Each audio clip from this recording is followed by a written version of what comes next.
En el año 2008, el gobierno de Colombia, presidido por Álvaro Uribe Vélez, definió a través del Consejo Nacional de Política Económica y Social la construcción de hidroeléctricas en diferentes lugares del país. En el departamento del Huila, autorizó por tiempo indefinido a Engesa, filial de la multinacional española chilena Endesa, la construcción y financiación de la central hidroeléctrica El Quimbo, otorgándole exclusivo beneficio sobre el embalse. Buenos días, estamos con Rolando Botello. Él es actualmente concejal del municipio de Gigante, uno de los municipios que precisamente se verá afectado por el megaproyecto hidroeléctrico El Quimbo. Además de ser concejal del municipio de Gigante, también es docente universitario en el programa de Comunicación Social y Periodismo de la Facultad de Ciencias Sociales y Humanas de la Universidad Colombiana. De igual forma, también hace parte de los diferentes procesos de acompañamiento a las comunidades afectadas por este proyecto. Así que bienvenido, Rolando, muchísimas gracias por estar acá. ¿Qué tal si nos empiezas a contar un poco acerca de qué es El Quimbo, qué es el proyecto El Quimbo? El Quimbo pues, es un proyecto que no es de los colombianos, está claro que es una energía que va para exportación, no es para sostener digamos, la demanda de energía nacional porque está claramente abastecida, sino que son compromisos para exportación fundamentalmente hacia el Suramérica y Centroamérica, con los planes de integración como el IRSA y también el Plan Puebla-Panamá, que son de interconexión, en este caso hidroeléctrica. Durante la construcción de la represa El Quimbo se inundarán 8.586 hectáreas de tierra, de las cuales 5.300 están en producción y 2.000 pertenecen a antiguos parceleros del INCORA. En total, la represa tendrá una longitud de 55 kilómetros al nivel máximo normal de operación, un ancho máximo de 4 kilómetros y un ancho promedio de 1.4 kilómetros. Sabemos que la llegada de diferentes megaproyectos, en este caso El Quimbo, implica consecuencias pues, para las comunidades, para la misma región, para las mismas zonas afectadas. Cuéntanos cuáles son las consecuencias precisamente de ese megaproyecto. Bueno, complementando lo anterior y como consecuencia también, este proyecto no es, al no ser un proyecto nacional, pues obviamente no quedó establecida una participación accionaria ni de los municipios, ni del país, ni del departamento. También es un proyecto que no le deja participar al Huila en ninguna parte accionaria ni a los municipios. O sea, la única renta que recibirían los municipios son transferencias de impuestos y una transferencia especial tipo regalías como las petroleras, ¿sí? Pero que en comparación con la productividad que genera la zona, que es del orden de los 33.000 millones de pesos al año, ¿sí? Eso produce en agricultura, en encadenamiento productivo de esa producción agraria y agropecuaria, lo que genera la zona. Entonces, en comparación de lo que le va a generar en regalías o en transferencias, comparado con lo que le va a generar al departamento por la misma producción campesina, pues es muy desventajoso. Calculado eso a 50 años, que es el periodo de vida útil del proyecto, esos 33.000 millones de pesos en producción anual daría 1.247.100 pesos, ¿sí? O sea, 1 millón de millones. Y calculado los impuestos y las transferencias que nos genera el proyecto a los municipios o al Huila, eso daría a los 50 años 351.900, ¿sí? Entonces la desventaja para el Huila es muy amplia. Realmente estamos perdiendo una zona productiva muy importante. Ya explicaba el sitio estratégico, digamos, la irrigabilidad de las cordilleras, tanto la oriental como la central, que tienen desde el río Magdalena, desde el río Suaza, las quebradas Río Loro, La Honda, La Guandinosa, La Yaguilga, son muchas fuentes hídricas que irrigan ese valle y que le dan posibilidades para que los actuales distritos de riego funcionen y obviamente pues potencialidades a futuro para que si hay atención del Estado, pues este valle sea mucho más productivo. En el área de inundación viven aproximadamente 500 familias, más de 1.500 huilenses que son grandes y pequeños productores dedicados a los oficios agropecuarios, jornaleros, pesqueros, entre otros. Ellos serán desplazados de sus viviendas, de sus parcelas, de sus lugares de trabajo, de sus tradiciones culturales, de sus lugares de encuentro y de sus tierras.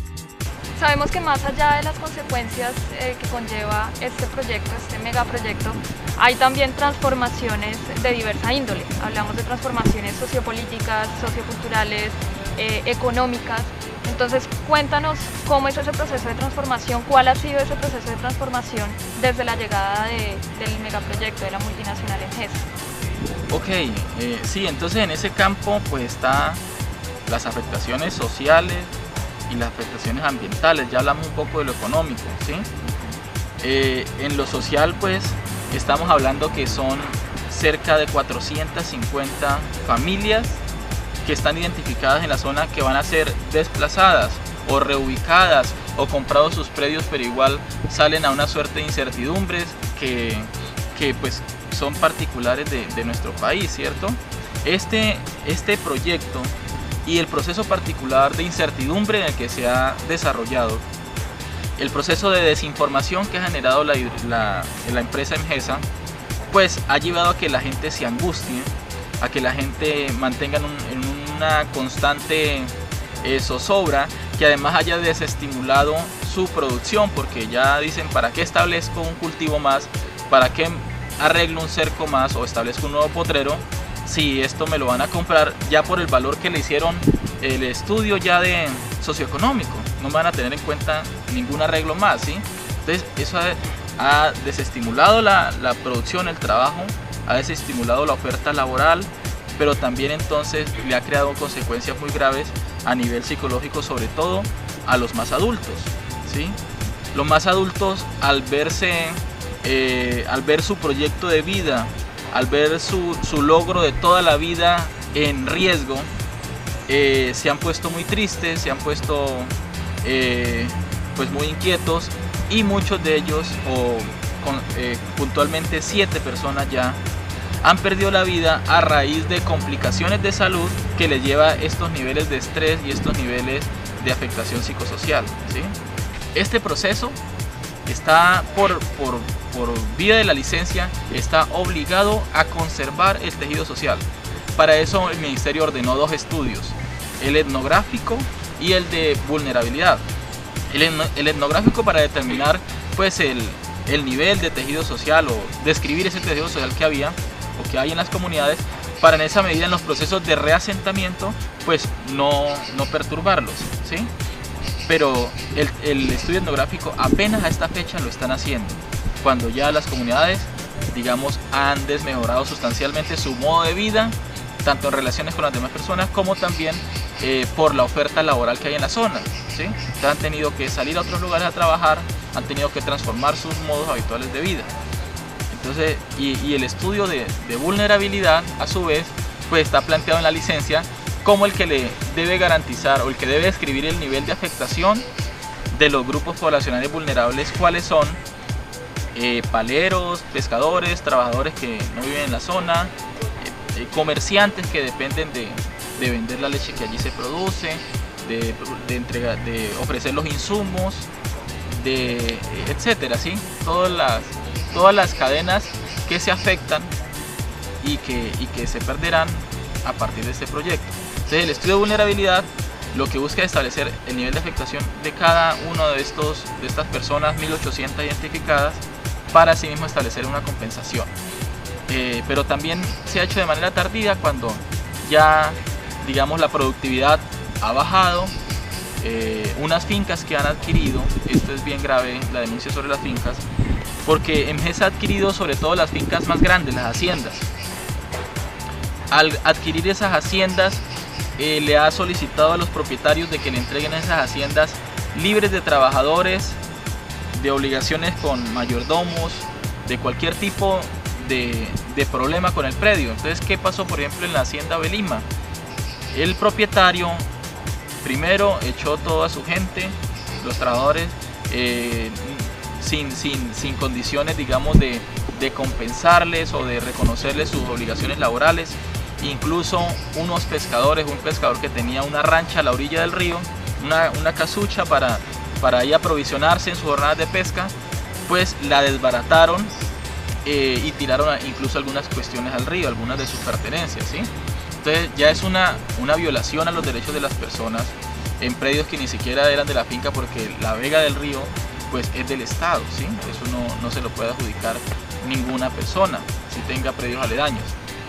Entonces esa ha sido una situación que nosotros desde Asoquimbo, que es la asociación que hemos tratado, donde se agrupen todos los sectores y los territorios que conforman esta zona, desde ahí hemos denunciado que son alrededor de 160 oportunidades de empleo que se han perdido.